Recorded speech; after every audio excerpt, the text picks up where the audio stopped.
kasih saudaraku, salam jumpa kembali di ruang pendewasaan iman, Warta Jemaat GKI Tegal, Minggu 1 Januari 2023, dengan tema Kuasa Tuhan Nyata.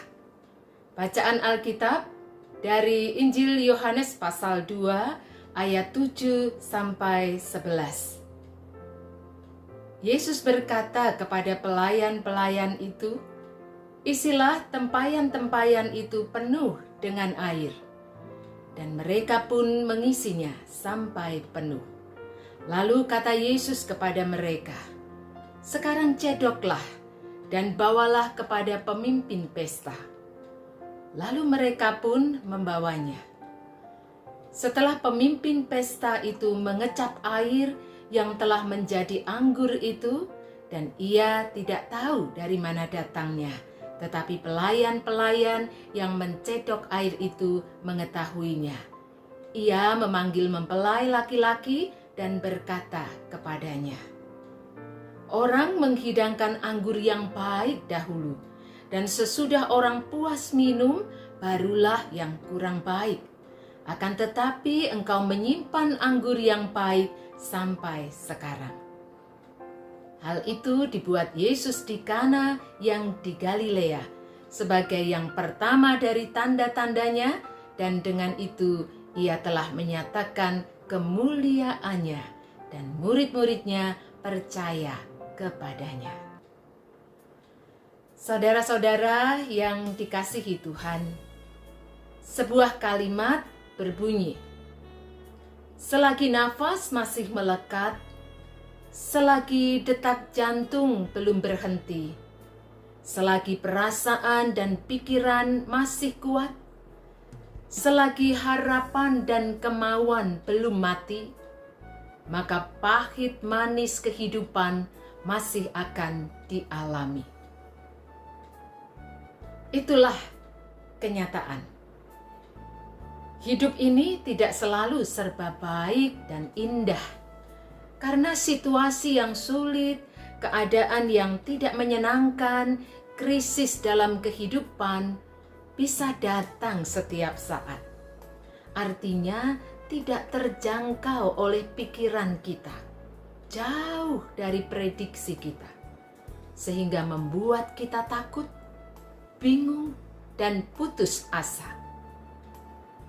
Perasaan seperti itulah yang dialami si empunya pesta perkawinan di Kana ketika menghadapi situasi yang sulit dan tidak terduga.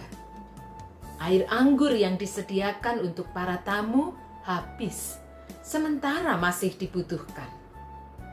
Air anggur dalam tradisi pernikahan umat Israel memiliki makna penting sebagai simbol berkat.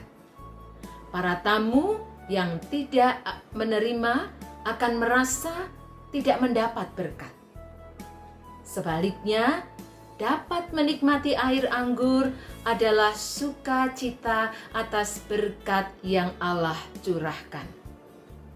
Saudara-saudara, situasi krisis seperti di Kana dapat juga ada dalam kehidupan kita dalam berbagai hal. Misalnya, yang berkaitan dengan pekerjaan, bisnis, rumah tangga, kesehatan, studi, dan lain-lain. Pertanyaannya, di tengah krisis tersebut, kepada siapa kita mohon pertolongan? Mengandalkan diri sendiri atau orang lain? Ada hal yang indah dari peristiwa di Kana. Saat menghadapi situasi yang sulit dalam ketidakberdayaan, Ibu Yesus tahu alamat yang tepat untuk memohon pertolongan, yaitu kepada Yesus. Ini adalah langkah dan sikap yang dapat menginspirasi kita untuk mengandalkan Tuhan, sebab kuasanya melampaui kesanggupan kita. Kuasa Tuhan nyata dalam kasih setianya. Dia peduli menunjukkan belas kasih di tengah kesusahan dan ketakutan. Kasih setianya menggerakkan hatinya untuk memberi pertolongan. Kuasa Tuhan nyata dalam pemeliharaannya. Dia mampu mencukupkan apa yang dibutuhkan. Kuasa Tuhan nyata dalam kesanggupannya, membuat yang tidak mungkin menjadi mungkin, yang nampak tidak berarti menjadi berarti.